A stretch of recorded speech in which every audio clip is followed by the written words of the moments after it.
Welcome back to another book review.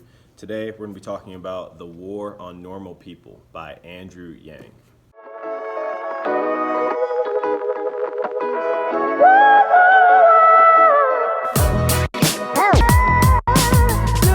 So I picked up this book, I think probably during the summertime when I first learned about Andrew Yang and the idea of universal basic income. I think that's kind of like the main talking point or stumping point, whatever you want to call it, of his campaign. Those of you who don't know, Andrew Yang is a candidate for president on the Democratic Party here in the United States. It is 2020, we are in an election season. And so I picked this book up during the summer and hadn't actually got around to reading it until recently, when what incentivized me to read it was Dave Chappell, a comedian, renowned comedian in the United States, endorsed Andrew Yang, and it kind of got me thinking. I'm a big fan of Dave Chappell. I've watched basically all of his skits, so I know a lot of kind of how he views the world and how he views politics, and I thought it was just extremely interesting to learn that Dave Chappell is going to be stumping for Yang, I believe in Carolina. I don't remember if it was North or South Carolina, but he's, really putting his weight behind this guy. And I was like, all right, I respect Dave Chappell. I think he's very smart. I think he has very keen insights into how the world works and just society and psychology of people, which makes him so funny. And I decided, it was time. I need to finish this book. I need to pick it up and read it because I don't want to be ignorant. I kind of checked out of politics after 2016, and I'm not. This channel is never going to be a political channel, right? Those of you who've watched my videos and know kind of how I think, most of you guys will know that I'm a capitalist, kind of the Frederick Bastiat silk. If you haven't read any Bastiat, I highly recommend you pick up The Law by Frederick. And I'm also a pretty big Ayn Rand fan. Take that as you will. And so when people start hearing about universal basic income, they immediately go to socialism. And there are a lot of socialist candidates running for president right now. Bernie Sanders.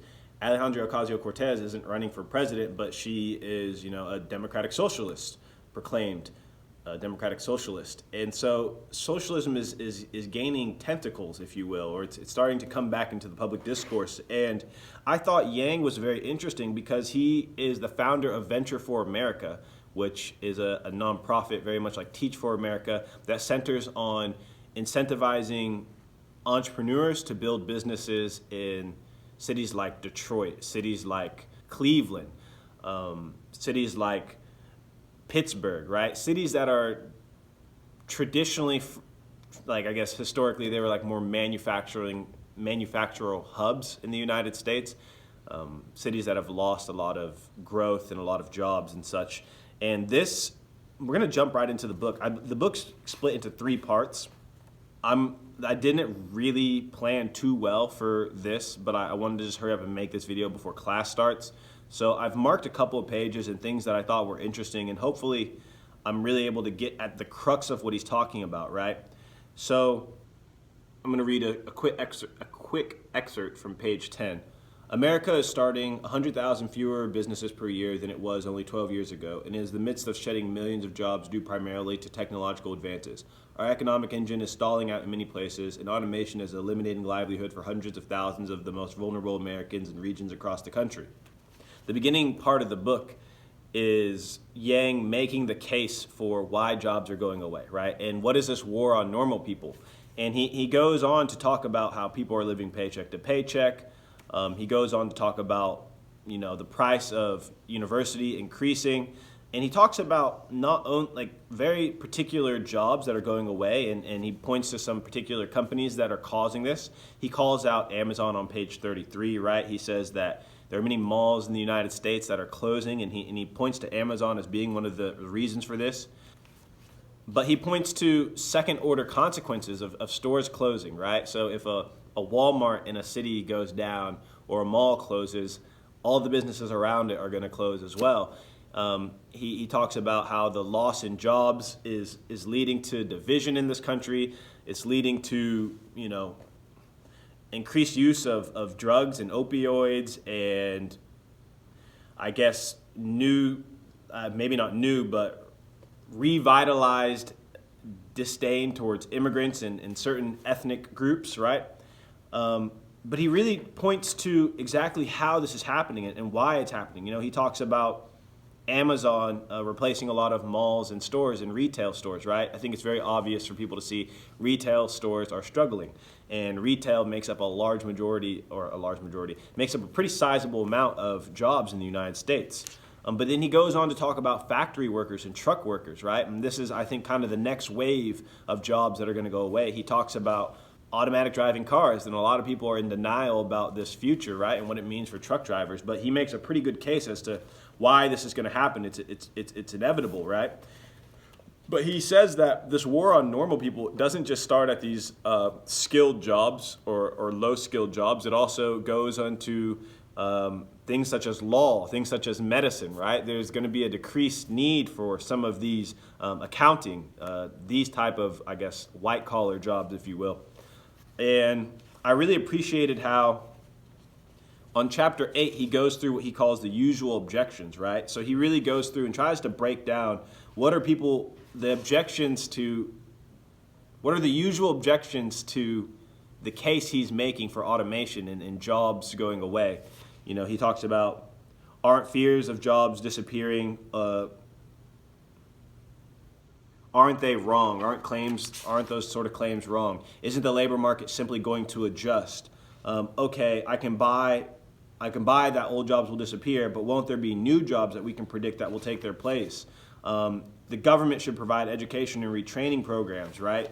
If jobs are already vanishing, wouldn't it be showing up in the unemployment rate? He goes through these type of objections and a host of other ones, and he really just, you know, breaks them down point by point and continues to make his case for what is happening, what is going on, what does the United States labor market look like, right? And where are we headed towards in this future? I'm going to read a quick excerpt from page 106. Andrew Yang writes, often people are unable to plan or budget effectively because they don't, talking about like normal people in the United States, are unable to plan or budget effectively because they don't know how many hours they will receive at their store, restaurant, or construction site. 41% of hourly workers say they are not given more than a week's notice of their schedule, and many say that if they turn down a shift, it'll mean fewer hours the following month. They thus live in a perpetual state of both scheduling and income uncertainty. The average workers dread schedule volatility so much that they're willing to sacrifice 20% of their income for predictability, according to one study. Sorry about that. My phone ran out of memory, so had to go delete some things. But back to what I was saying, you know, I just got done reading a passage, and I think the picture that Yang is trying to paint here is one of uncertainty. And this is something that I sympathize with, which is why I decided to read this passage, because I've worked a lot of low-skilled labor jobs. You know, I've been a FedEx package handler. I worked for Amazon distributing center. What else have I done? I worked at a bookstore. I drove for Uber for a little while, right? I've worked for a lot of these jobs, and I know that kind of uncertainty and how it is to live like that. And it's very tough. All this being said, right, there's a lot to be said about capitalism. And there's also a lot of talk about capitalism in the mainstream media from people such as Ray Dalio, people such as Jamie Dimon, right? Davos is meeting right now, which is like this cult gathering of economic elites, if you will. And people are talking about capitalism isn't working. And I don't know how much I agree with that or exactly how I feel about those sort of claims. I do think that it is possible that the shareholder model is maybe broken, and I also think that we don't necessarily really live in a true capitalist society. We have like state capitalism, so basically you have government intervening in the markets and picking winners and losers, right? And I think Tesla is a great example of that. And also some of like companies like Boeing are examples of that too, right? But the point I'm getting at is that I'm still a big believer in capitalism. I think that socialism has shown historically that it is destructive, But I also want to remain open-minded to ideas and arguments and understand, why Andrew Yang thinks that $1,200 for every individual could be beneficial to society. And he makes a really good argument in this book. He talks about how many people are already gaming the system in many ways. Some people have very legitimate claims that they need money for disabilities and such, but Yang looks at the data and he suggests that maybe the people who have dropped out the labor market and the increases in unemployment and the increases in disability claims, maybe all of that isn't necessarily truthful. And I wanted to really hear him out because he is a capitalist. Yang is a capitalist, right? He says on page 153, "I love capitalism. That being said, capitalism, with the assistance of technology, is about to turn on normal people. Capital and efficiency will prefer robots, software, AI, and machines to people more and more. Capitalism is like our mentor and guiding light to whom we've listened for years." I thought this was a very, very, very interesting part of the book. On page 158 and 159, he goes on to talk about how we can go from people being replaced by robots, and he paints this picture of a truck driver in Oklahoma who loses his job, and I obviously thought it was interesting because I live in Oklahoma, but how he loses his job, and this leads to, protest and violence, and you just kind of have to read how he, paints the picture. And some people might say, oh, it's very apocalyptic, but it's a very plausible scenario. And he then goes on in part 3 of the book to talk about the Freedom Dividend and the research that has been done around basic income. On page 178 through 183, he talks about research that's been done in different parts of the world, North Carolina, parts of Africa, Kenya in particular, Canada, right, or Finland, Oakland. There are a lot of different places that have tried experiments with universal basic income. And he suggests that if people are given this money, they don't necessarily go and spend it on drugs or, do dumb stuff with it. He says what they do is they start businesses, they become more entrepreneurial, they, start buying things in the economy again, in their local economies. They go out to eat, they go shopping. And he believes that this will, help increase jobs, increase, standards of living, and also increase mental health. Because remember, he really much ties the loss of jobs to some of the crises we see within our social fabric. The last thing that I'm going to kind of touch on is on page 200. This is what Yang is advocating for. Imagine a new type of capitalist economy that is geared toward maximizing human well-being and fulfillment. These goals and GDP would sometimes go hand in hand, but there would be times when they wouldn't. Human capitalism would have a few core tenets. Humanity is more important than money. The unit of economy is each person, not each dollar. Markets exist to serve our common goals and value. There's a saying in business that what gets measured gets managed. We need to start measuring different things. The concept of GDP and economic progress didn't exist until the Great Depression. Our economic system must shift to focus on bettering the lot of the average person. Capitalism has to be made to serve human ends and goals, rather than have our humanity subverted to serve the marketplace. We shape the system, we own it, not the other way around. I thought that part of the book was very compelling. I'm very sympathetic to the idea that GDP is a terrible measurement for an economy. It's very subjective, right? I think a lot of the way that the economy gets measured, consumer price index I think it's very subjective as well, but also not a very honest system. I like the idea of humane capitalism, or at least a rethinking of the shareholder model.